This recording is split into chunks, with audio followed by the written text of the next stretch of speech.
Muito bem, pessoal. Boa noite a todos. Boa tarde, bom dia àqueles que assistirem aí a reprise dessa aula. Estamos começando aí mais um mês da advocacia brasileira.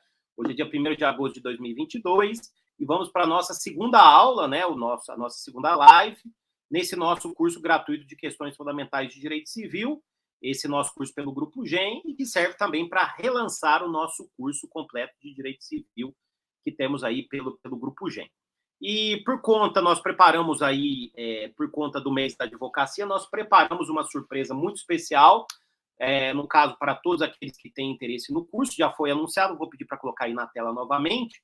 O nosso curso de Direito Civil agora está com 50% de desconto, somente nesse mês da advocacia, né? Então, o curso está saindo em 10 parcelas de 900... Pode deixar na tela, por favor, Paulo? Em 10 parcelas de R$ 92, quer dizer, R$ 920, são 79 horas, 79 aulas, 120 horas de aprendizado, certificado de conclusão aí para os alunos que pretendem. Mais do que isso, voltando para mim aqui, Paulo, é um curso completo, desde a lei de introdução, passando por parte geral, obrigações, responsabilidade civil, coisas, teoria geral dos contratos, contratos em espécie, família e sucessões.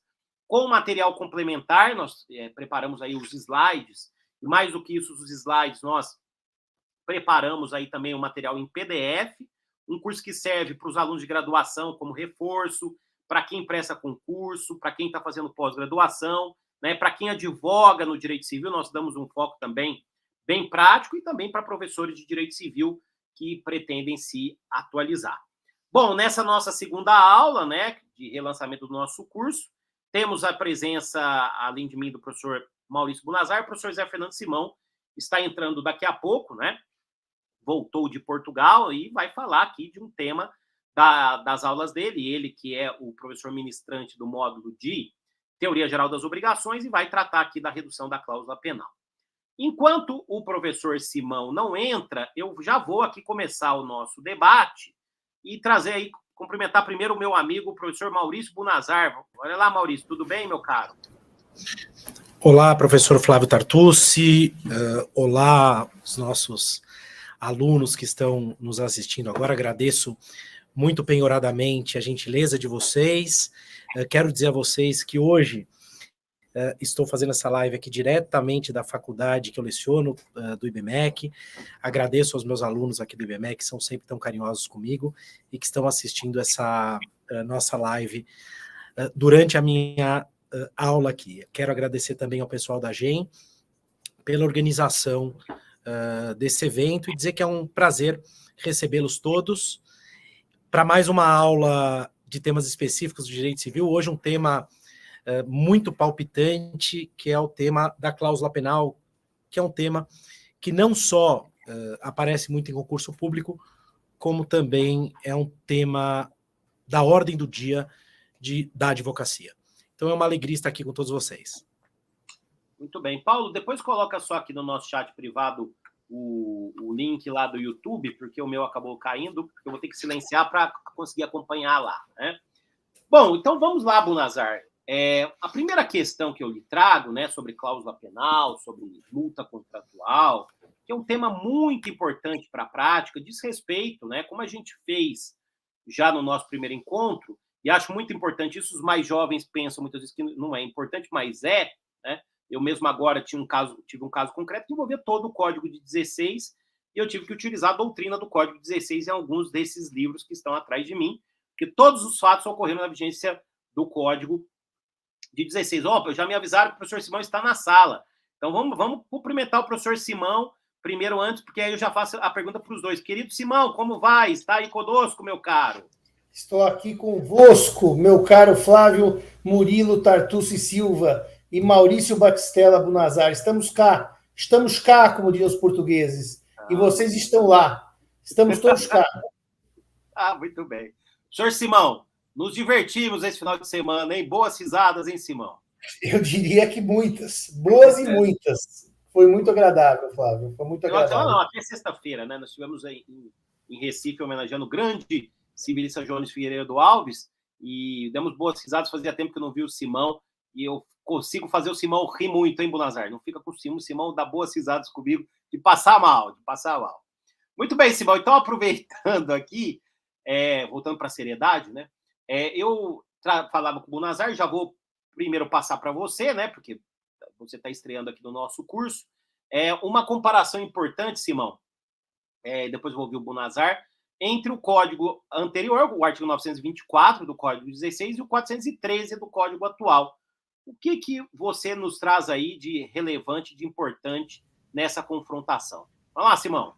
Bom, eu acho que os dois pontos que você espera que eu responda, que são aqueles que são o cotejo do 924 e 413, é que a redução da cláusula penal no Código de 16 existia o verbo poderá ocorrer, o verbo poder, portanto, dava ao magistrado uma faculdade, e no Código atual, no 413, o verbo é o dever, portanto, há sim uma mudança em termos do comando legal, do deve para o pode no passado e deve hoje, e a segunda questão relevante comparativa diz respeito ao advérbio, que a redução se dava proporcionalmente na vigência do antigo Código Civil, o que, aliás, inspirou o artigo 4º da Lei do Inquilinato, que também fala em redução proporcional da cláusula penal, e, posteriormente, o Código Civil atual diz equitativamente.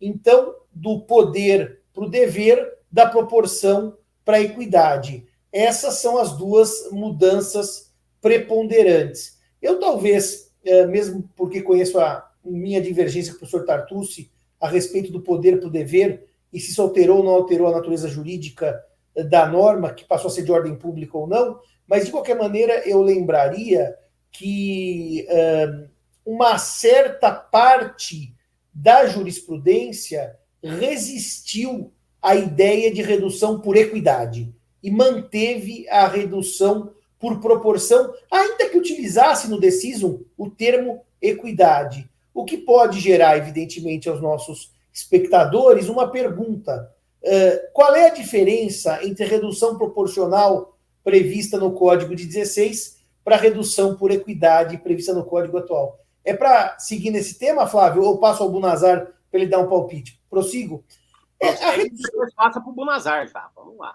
Tá. A redução proporcional é uma redução com base em um cálculo aritmético. E isso quer dizer o quê? Basicamente, o velho exemplo acadêmico, se eu cumprir 50% do prazo contratual e descumprir 50% do prazo contratual, a multa cairia em 50%, porque a aritmética é uma regra matemática que eu diria que, se eu não cometer nenhum erro de acordo com a matemática, para todo e qualquer juiz, para todo e qualquer advogado, o cálculo aritmético é absolutamente igual. A proporção, portanto, se revela simples de aplicação na prática a partir do cumprimento e do descumprimento do contrato. A equidade, a justiça no caso concreto, evidentemente exige mais trabalho de quem a aplica e mais criatividade do advogado na hora de trazer aos autos o que é redução por equidade, porque como a equidade é a justiça no caso concreto, a equidade abre porta para uma análise não só quantitativa de percentuais de cumprimento e descumprimento para redução da cláusula penal, mas também de qualidade do cumprimento e qualidade do período em que a avença esteve produzindo efeitos. Eu sempre gosto de dar como exemplo imaginarmos um contrato em que ele foi cumprido, vamos dizer, 3/4 do contrato, mas no momento do descumprimento era um momento fulcral para aquele contrato, ou seja, um momento de extrema importância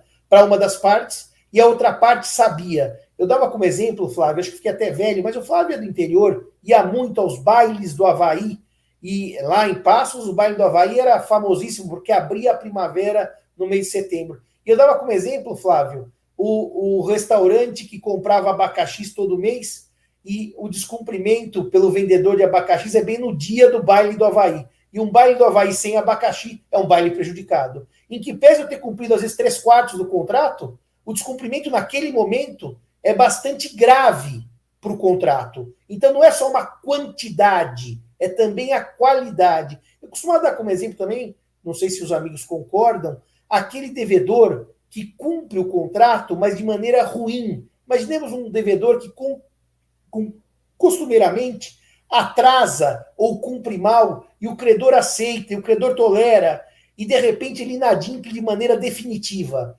Esse devedor que durante o programa contratual cumpriu, mas cumpriu mal, será que ele deve ter a multa reduzida, a cláusula penal reduzida, como aquele bom devedor, considerando-se apenas o período contratual proporcionalmente de cumprimento?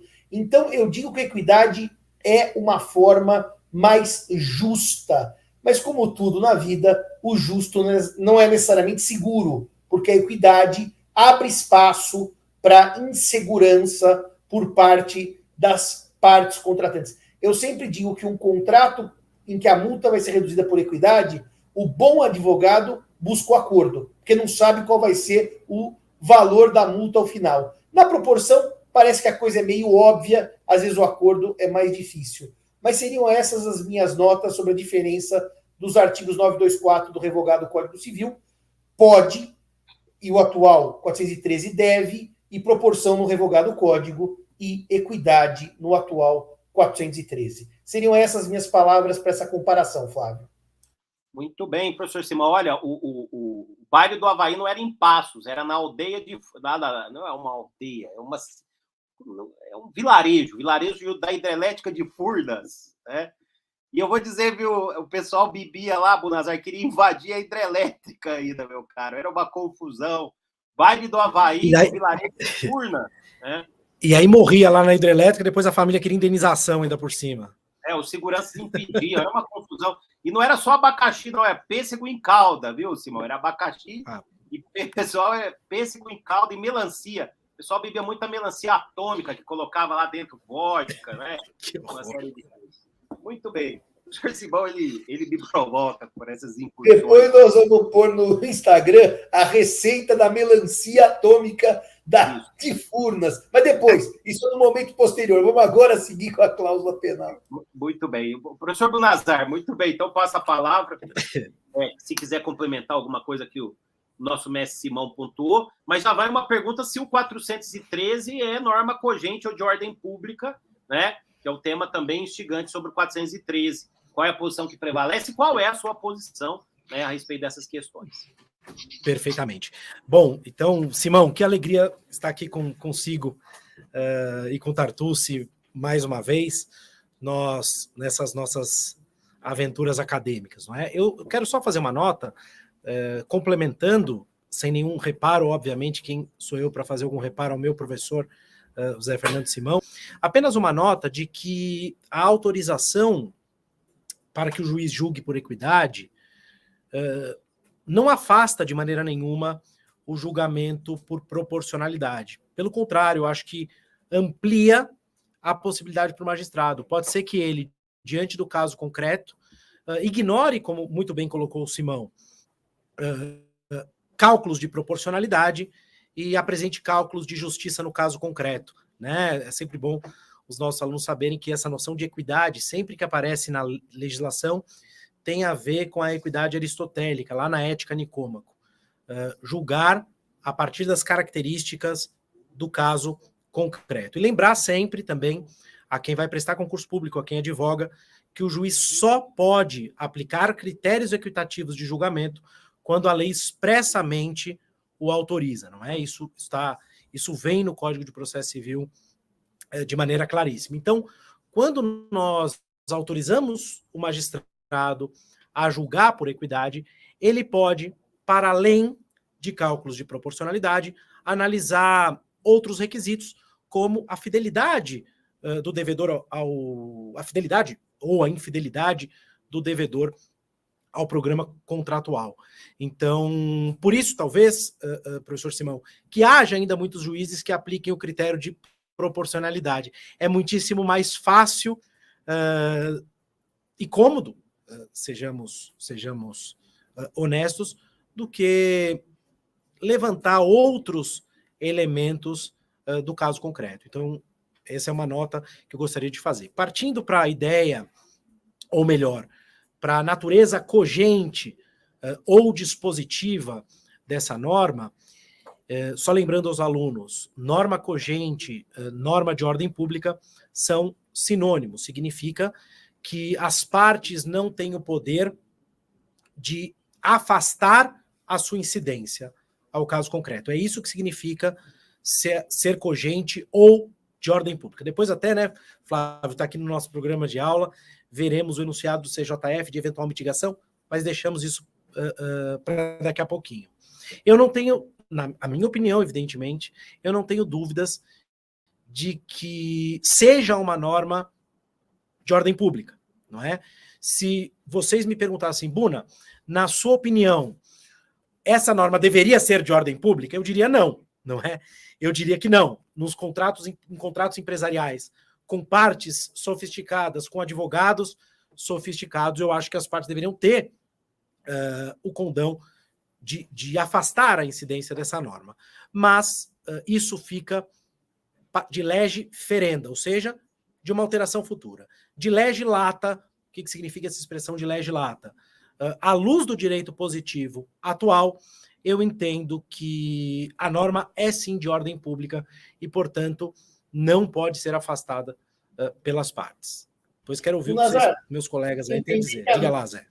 Que a norma é de ordem pública significaria dizer, por exemplo, que num processo em que eu estou discutindo o não cumprimento de uma prestação e que simplesmente a multa está sendo pedida e a parte contrária não reclama da multa. A parte contrária quer discutir que a prestação foi cumprida. Então, o tema em debate é o cumprimento ou não da prestação. Mas a multa, é claro, foi pedida pelo autor da demanda. O juiz, por ser de ordem pública, poderia dizer, inclusive a prestação foi descumprida, inclusive eu vou aplicar a multa, mas vou reduzi-la, porque afinal a matéria é de ordem pública. Qual é a noção de ordem pública? E vou mais longe, lançar duas perguntas para você e para o Flávio. Se eu estiver num contrato com partes sofisticadas, empresas grandes que escalonam a cláusula penal e dizem, se cumprir 1/10 do contrato, a multa de tanto, 2/10, fazem 10 regras de cláusula penal a partir dos 10º do contrato. O juiz pode dizer, não aplico essa regra, porque como é uma norma de ordem pública, eu afasto o escalonamento avançado pelas partes. Queria essas duas perguntas. Quando a parte não discute o tema, se o juiz pode fazê-lo, e quando as partes combinam algo no contrato, se o juiz pode afastar. Buna? Perfeito. São duas perguntas absolutamente maravilhosas e difíceis, né? A primeira delas eu respondo da seguinte forma. Eu trabalhei bastante isso no meu livro de invalidades. Há uma confusão dos diabos, não é, entre norma de ordem pública e conhecimento de ofício.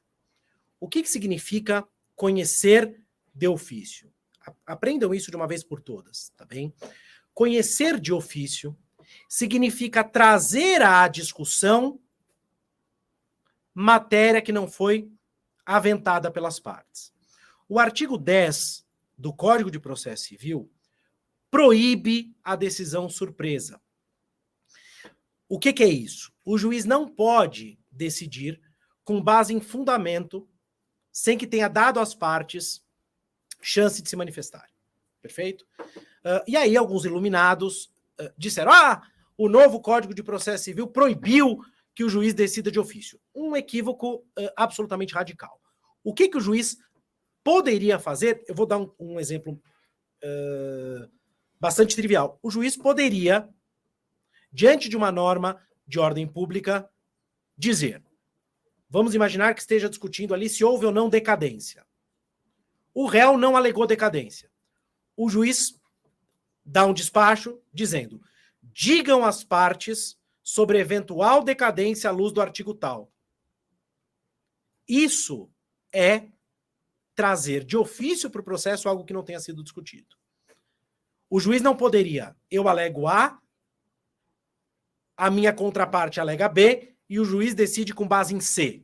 Isso seria decisão surpresa, proibida pelo Código de Processo Civil. Então, trazendo aqui a carga, essa hipótese que você trouxe, o que o juiz poderia dizer? Digam às partes sobre eventual cumprimento parcial da obrigação nos termos do artigo 413 do Código Civil. O juiz poderia dizer isso. Arrisco dizer que nenhum juiz diria. Nenhum juiz diria. Com relação à decadência, diria. Com relação à redução da cláusula penal, meu chute, em se tratando de partes sofisticadas, com advogados sofisticados, isso não ocorreria. A segunda pergunta que você faz, eu também não tenho dúvida em concordar com você. Se as partes em contratos paritários, tá certo? Essa é uma premissa fundamental.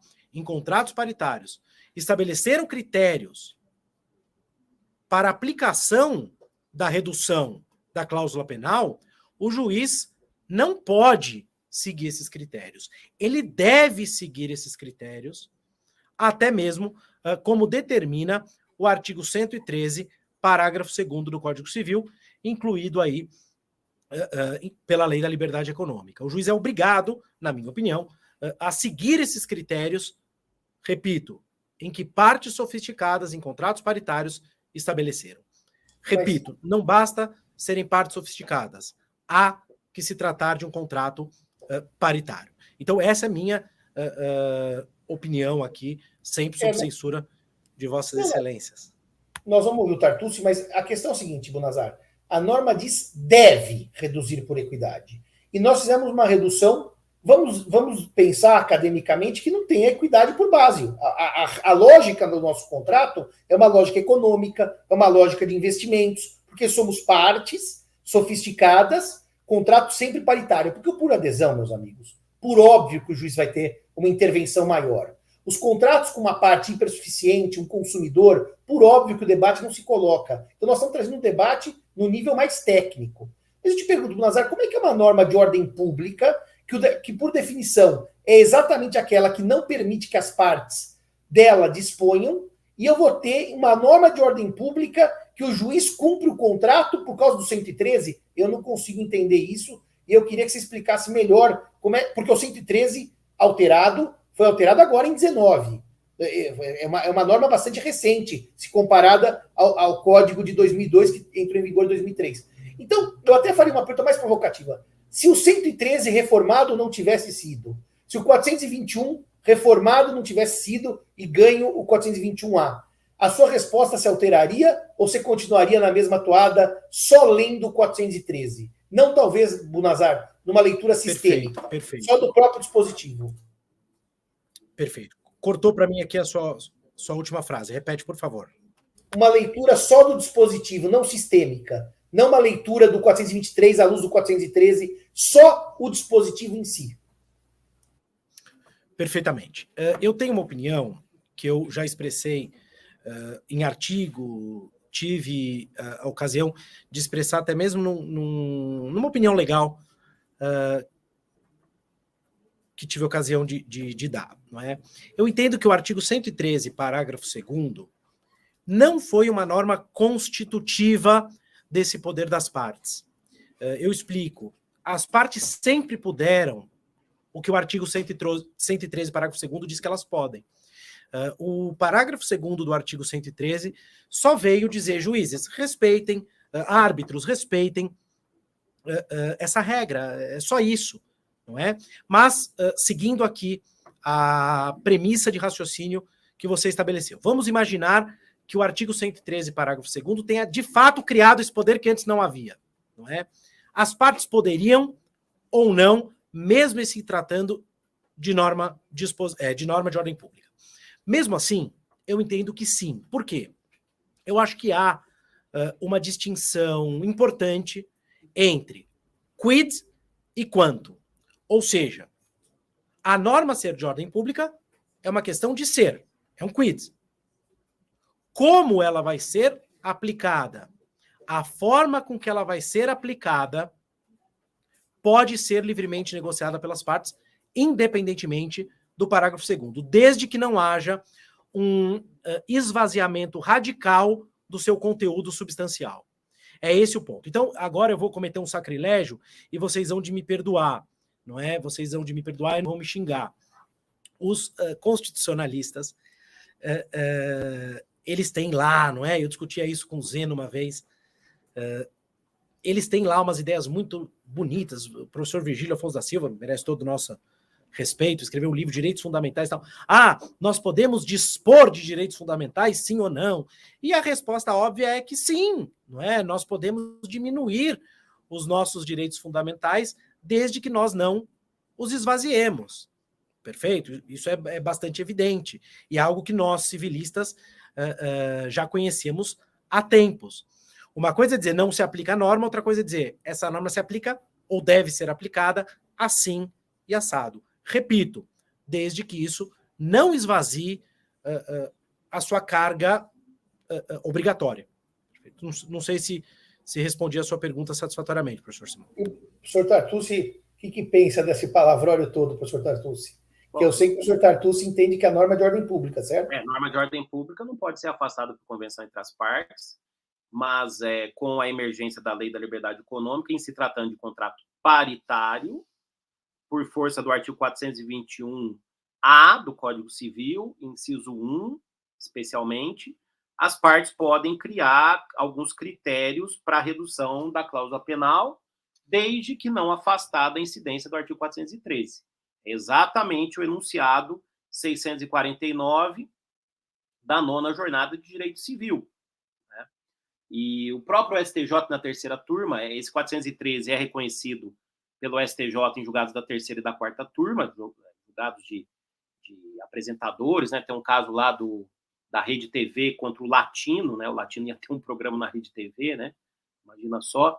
E também um caso da quarta turma do shopping do Calçado de Franca, né? Esse é um caso famoso também. Nós vamos voltar a ele. STJ pacífico no entendimento de que é norma de ordem pública, né?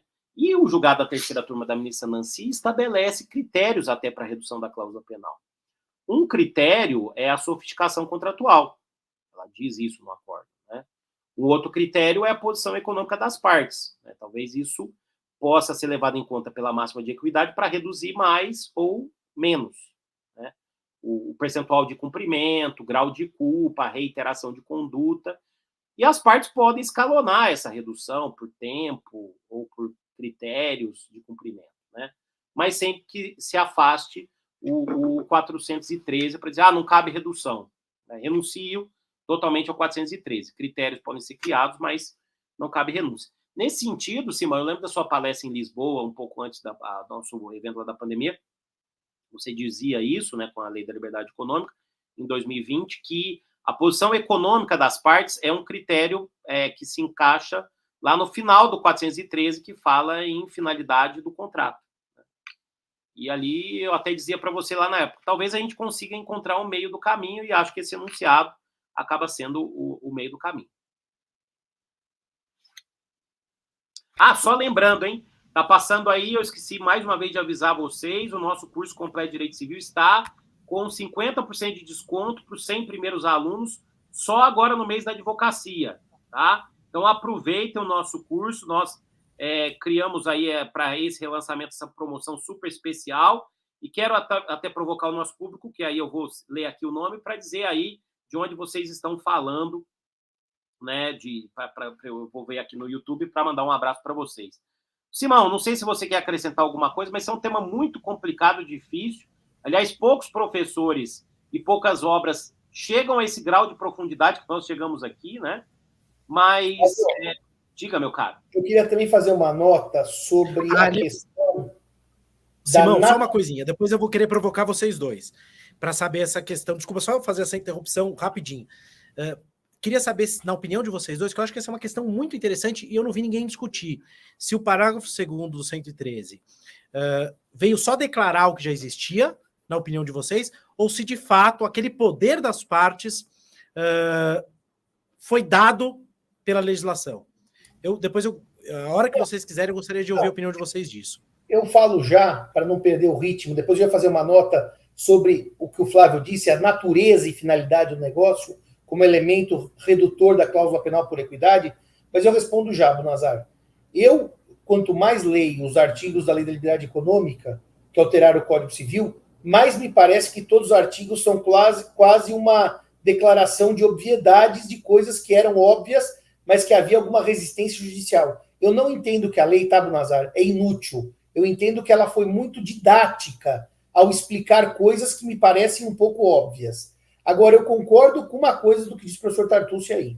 O 413, com o verbo deve, ele vai ser claramente mitigado pelo 113 e o 421, a partir da lei da liberdade econômica. Então, eu não sei se antes da lei da liberdade econômica nós fizéssemos levanta a mão quem acha que o juiz deve reduzir mesmo em contratos paritários com partes hiper sofisticadas. A maioria diria, mas a norma é de ordem pública. Até porque tem aquele famoso enunciado antigo, o professor Tartucci lembra bem, foi minha primeira jornada, a quarta que eu participei, em que só dizia, é norma de ordem pública e ponto. O enunciado citado pelo professor Bunazar agora, pelo professor Tartucci, da última jornada, que tem poucos meses, é de maio desse ano, ele já vem no bojo da liberdade econômica. Portanto, para responder a sua provocação, toda vez que eu leio os artigos alterados pela liberdade econômica, eu penso, puxa, pena que o sistema precisa dizer isso, mas é bom que diga. E eu acho que um dos pontos positivos é essa conclusão que chega o professor Tartucci, que é possível, sim, afastar o 413 em certa medida, desde que, como você diz, não esvazie o escopo da norma, não deixa a norma morta por meio do texto contratual. Portanto, me parece que, em suma, foi bom que a lei dissesse algo que me parecia, a mim, Simão, óbvio, mas que não acho que parecia a maioria dos autores, e nem dos julgadores, tá? Então, a lei veio em boa hora, apesar do hecatombe que ela sofre depois da pandemia, que eu não sei quando é que ela vai voltar a ter espaço de aplicação, porque os juízes estão muito afetados pela revisão contratual pandêmica, como só ia acontecer. Ainda bem que estão, porque a pandemia gerou essa necessidade de adaptação e de realocação de categorias jurídicas tradicionais em nichos próprios do momento pandêmico. Mas era essa a minha resposta. Tartucci, você? Muito bem, Simão. O 113, parágrafo 2º, ele prevê o seguinte: as partes poderão livremente pactuar regras de interpretação, de preenchimento de lacunas, de integração dos negócios jurídicos diversas daquelas previstas em lei. É o enunciado 23 da primeira jornada de direito comercial, né? Em contratos empresariais é lícito às partes contratantes estabelecer parâmetros objetivos para a interpretação dos requisitos de revisão e ou resolução do pacto contratual, com uma redação que ainda fala de lacunas, né? Na verdade, assim, a redação originária, que estava na MP, eu acho que era o 480A, foi feita pelo proponente do enunciado, né, o professor André Luiz Santa Cruz Ramos. E ficou com essa redação pelo tempero que os civilistas deram, Bunazar, inclusive, por você, quando assessorou o deputado Jerônimo Gurgel lá na relatoria no Congresso Nacional. Então, na verdade, não é nada de novo aqui, é só o que o enunciado 23 já previa da primeira jornada de direito comercial. Muito do que foi parar na lei da liberdade econômica se retira desses enunciados naquela obra muito referenciada da professora Paula Forgione sobre a teoria geral dos contratos empresariais. Eu concordo com o Simão, não teve praticamente nada de novidade, mais do que isso, a lei da liberdade econômica tem um foco primordial, que é o foco dos contratos empresariais paritários, que muitas vezes não são julgados pelo judiciário, são julgados em arbitragem, né, numa seara própria, né? Eu só faço uma notinha dessa tentativa insistente, cansativa e, de certo modo, inteligente, né, de alguns comercialistas de quererem criar um regime paralelo dentro do Código Civil, ou seja, a partir de um enunciadinho, uma pequena alteração legislativa, colocar a perder a unificação das obrigações que foi tão discutida. Então, a única objeção que eu tenho a esse primeiro enunciado da Jornada de Direito Comercial é que não há nada que se falar, como nós tanto lutamos, né, Simão, Tartucci e eu, não há nada que se falar em contratos empresariais, são contratos de direito privado paritários, ponto. Sejam eles civis, sejam eles empresariais.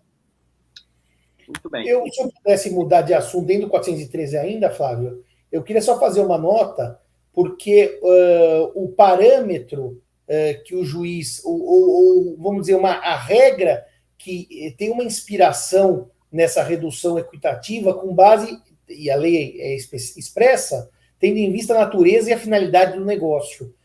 Me parece também que esse final do 413, que seriam as balizas para redução equitativa, é um tema que também a doutrina gosta de passar a látere. A doutrina gosta muito de falar da redução proporcional, porque proporção ainda é aritmética, mas natureza e finalidade do negócio é onde me parece, Flávio e Maurício, que nós analisaremos natureza jurídica mesmo, se o negócio jurídico, o contrato é bilateral, é unilateral, para quem traz vantagens, para quem traz desvantagens, e todas as peculiaridades, se é um contrato mais curto, se é um contrato mais longo, se é um contrato, aqui sim, que o professor Junqueira chamava, na leitura do professor Junqueira, de um contrato existencial, em que fornece víveres básicos da subsistência. Eu estou usando a linguagem junqueriana, não existencial, como depois alguns tentaram se apropriar. Ou se é um contrato que eu diria mais com base em bens não essenciais, contratos até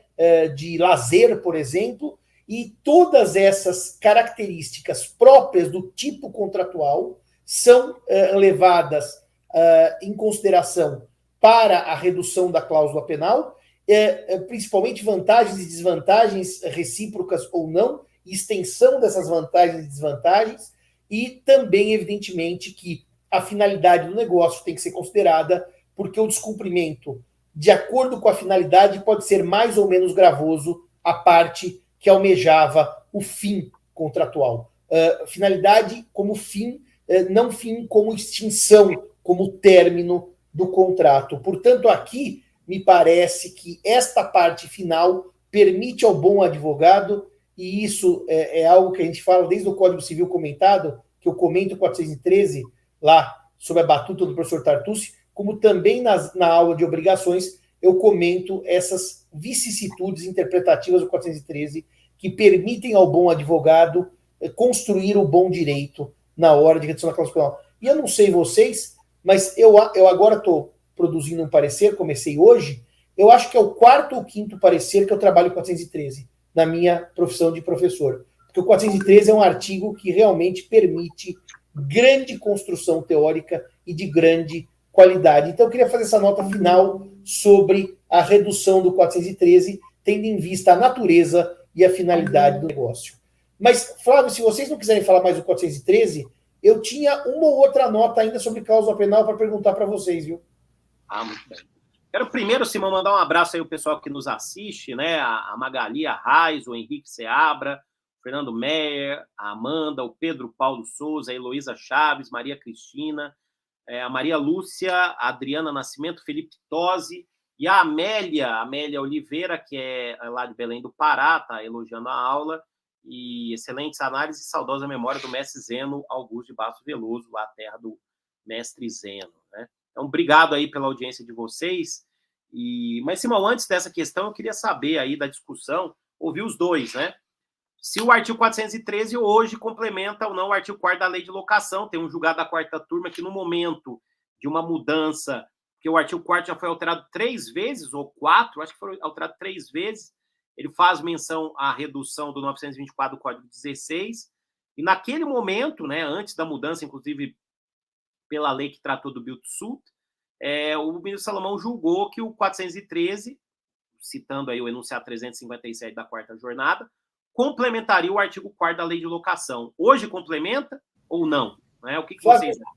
Deixa eu só ler o que era, o que foi e o que está. São 3. São 3 alterações, né? Na redação original, a multa, no 4º, dizia assim: o locatário, todavia, poderá devolver o imóvel pagando a multa pactuada, reparem, segundo a proporção prevista no artigo 924 do Código Civil. Então, mencionava proporção e o 924 do Código Civil. Depois, a primeira alteração gera o seguinte: o locatário, todavia, poderá devolver o imóvel pagando a multa pactuada proporcionalmente ao período de cumprimento do contrato. E já não mencionava o 924. Reparem que na redação original falava assim proporção e mencionava o 924. Na redação de 2009, falava assim proporcionalmente ao período de cumprimento e não mencionava o artigo 924. Hoje, a redação dada pela lei 12.744 de 2012 Diz: o locatário poderá devolvê-lo pagando a multa pactuada proporcional ao período de cumprimento do contrato. Reparem que a redação de 2012, nesse aspecto, é igual à atual. É a mesma expressão. Poderá, todavia, devolver o imóvel, pagando a multa pactuada proporcional ao período de cumprimento do contrato. Flávio, eu dizia assim, olha o que eu dizia. Quando o Código Civil nasce, o 413 substitui o 924. Portanto, a lei do inquilinato, nós falamos isso inclusive em palestras muitas vezes, tem que ser lida à luz do Código Civil. E, portanto, até 2009, 2003 entrou em vigor o Código, a mudança de 2009, o termo proporção da lei do inquilinato é suplantado pelo termo equidade do 413. E o 413 complementa o texto da lei de 2009. Tanto, Flávio, que nós aprovamos em jornada enunciado dizendo isso, que era o artigo 413 que completava o tipo do artigo 4º da lei do inquilinato. Só que aí eu sei que nós divergimos a partir de 2012. Porque em 2012, se não me engano, a gente diverge, depois você me corrija. A lei do inquilinato alterada vai dizer que, pagando-se a multa pactuada proporcionalmente ao período de cumprimento do contrato. Aí a lei especial afasta a incidência da lei geral. Porque no passado mencionava-se um artigo que não mais vigorava, 924. Em 2009, e de 2009 até hoje, 2022, fala-se em multa pactuada proporcional ao período. Aí me parece, Flávio, que de 2009 em diante não havia mais como utilizar o 413.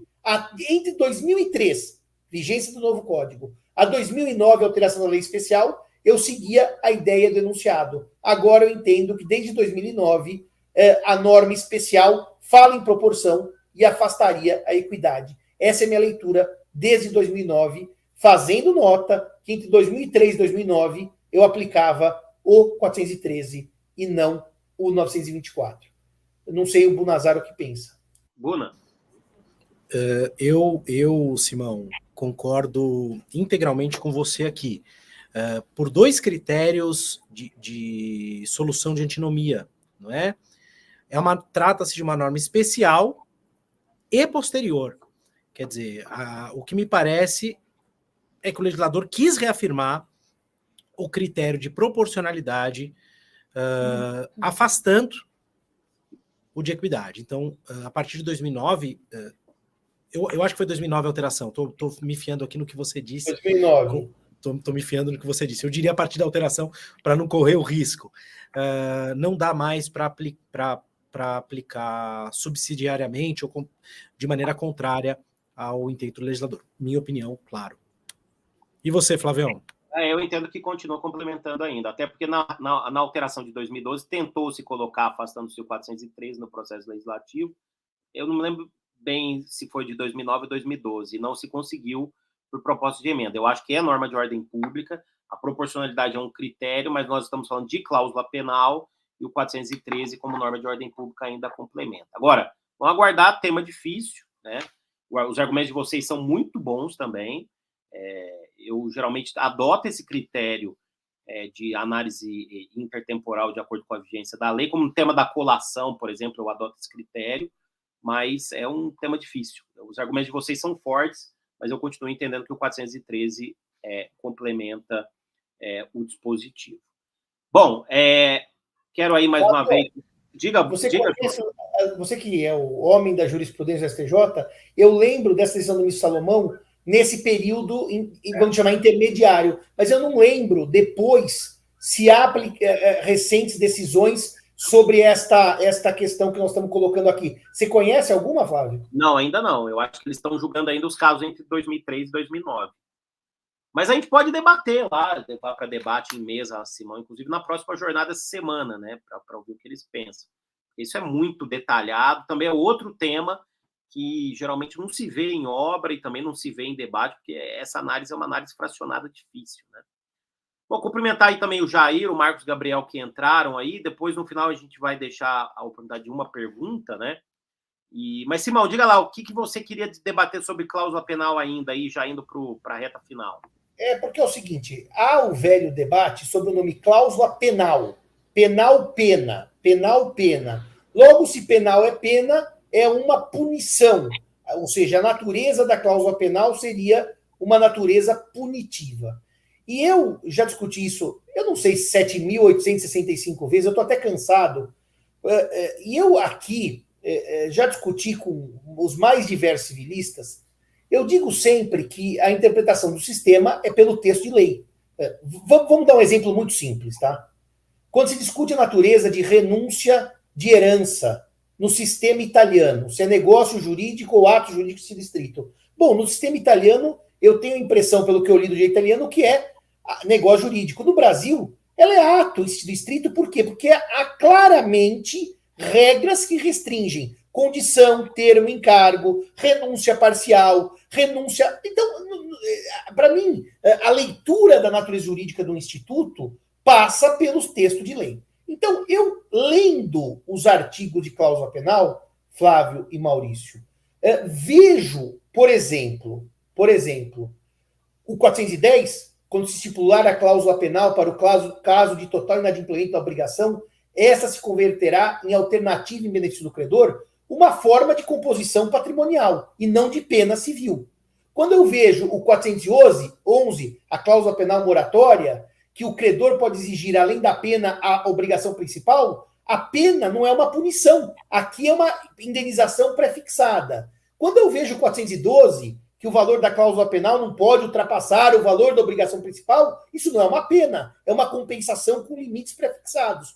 E para não amassar os senhores, quando o 416 diz que não é necessário que, para se exigir a pena convencional, se alegue ou prove o prejuízo, é porque é uma pré-fixação, uma convenção que prefixa as perdas e danos. Indo mais longe, o parágrafo único do 416 diz que a pena vale como mínimo da indenização se eu admitir no contrato que eu posso provar os prejuízos excedentes, por regra contratual que libere a prova dos prejuízos excedentes. Então, me parece que ler a cláusula penal como pena é contrário a tudo que está escrito no Código Civil. Então, eu continuo dizendo, e aqui eu estou ladeado pelo professor Otávio Luiz Rodrigues Júnior, na sua obra de doutoramento da cláusula penal, que a cláusula penal só é penal na origem histórica. O que ela é um instrumento de pré-fixação das perdas e danos. E, portanto, ela é classicamente e claramente indenizatória. E que, se dúvidas havia na existência do Código Antigo, as novas redações do que seria o 416, parágrafo e caput, afastam qualquer dúvida nesse sentido. Mas nós tentamos, Flávio, não na 9ª jornada, na 8ª, aprovar 2 enunciados de obrigações que caminhavam para essa linha compensatória, indenizatória da cláusula penal, e perdemos na plenária. Acho que o amigo se recorda que aprovamos na comissão de obrigações e perdemos na plenária. Era esse tema que eu queria provocá-los, sobre a natureza jurídica da cláusula penal. E perdemos na plenária. Era esse tema que eu queria provocá-los, sobre a natureza jurídica da cláusula penal. E perdemos na plenária. Era esse tema... Perdão, meu som que estava vazando aqui, pessoal. Desculpa. Estava repetindo, eu falei, nossa, o Simão repetiu 2 vezes. Bom, eu acho que o Buna vai concordar com o Simão, eu vou discordar, então eu fico para o final, Buna. O Tartucci é esperto, né? Ele fica para o final, para minha réplica ficar, para não ter para ser o dono da réplica. Eu falo antes. Não, eu tô brincando com você. É um tema absolutamente infernal, né? Esse da cláusula penal. Há argumentos fortes de todos os lados. Eu confesso que eu oscilei entre um sentido de pena e um sentido indenizatório, e após muito refletir sobre isso, eu acabei aderindo integralmente à ideia de que é uma indenização. Eu tive uma oportunidade única, que foi participar de uma banca de mestrado na Faculdade de Direito lá com São Francisco, de orientando do professor Simão, o Thomas, justamente sobre cláusula penal, e quem fazia parte da banca era o professor Otávio Luiz. Então nós tivemos ocasião de debater bastante isso também. E eu me convenci de que há uma função puramente indenizatória. E aqui, Flávio e Simão, faço mais uma nota. Não deveria ser, não é? Se eu pudesse alterar um artigo só da cláusula penal, eu acabaria com essa regra de que ela não pode ultrapassar o valor da obrigação principal. Eu faria isso, mas fazendo coro ao que disse o Simão, o que eu faria ou deixaria de fazer não interessa. Segundo o que está escrito no direito positivo, em minha interpretação, a natureza é indenizatória atualmente. Mas diga lá, Flávio, qual que é a sua nota?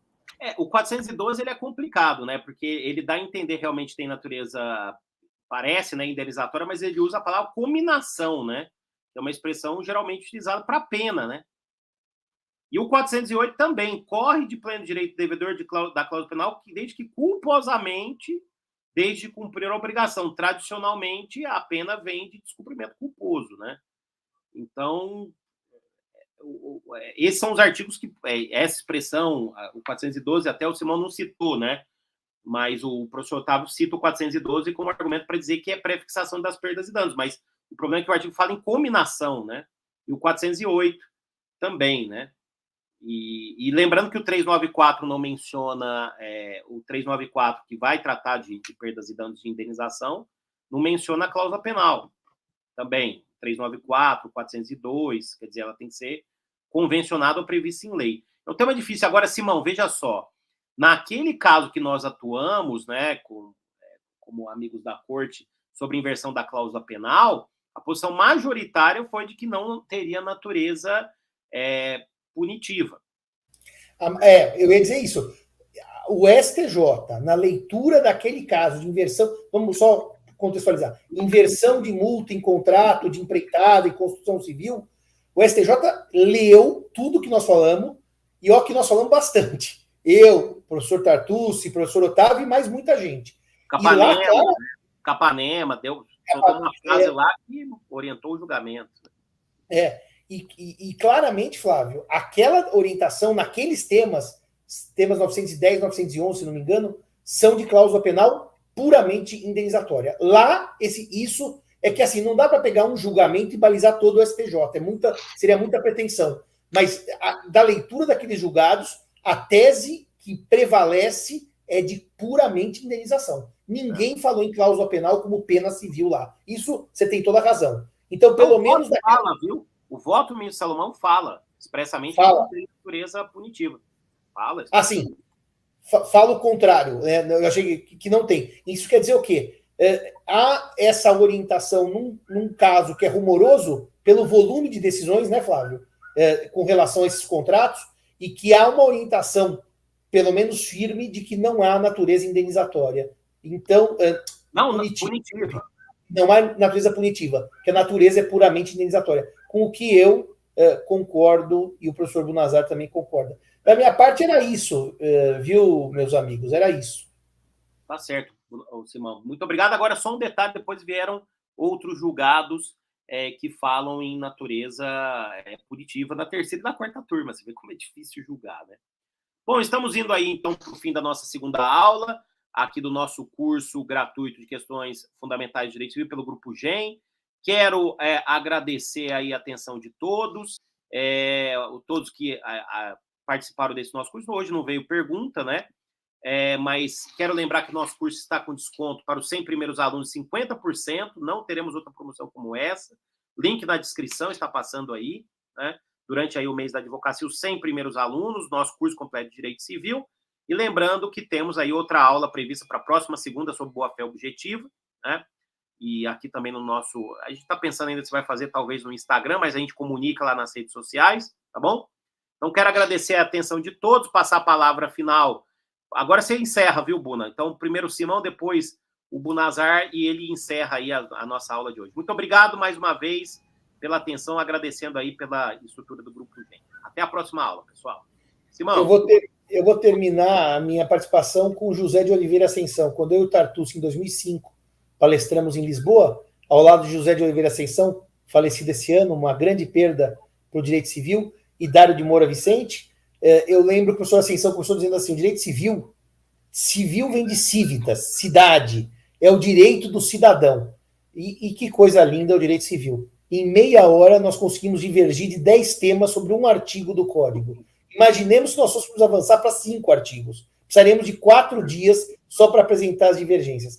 E eu digo para vocês que o direito civil é muito simples.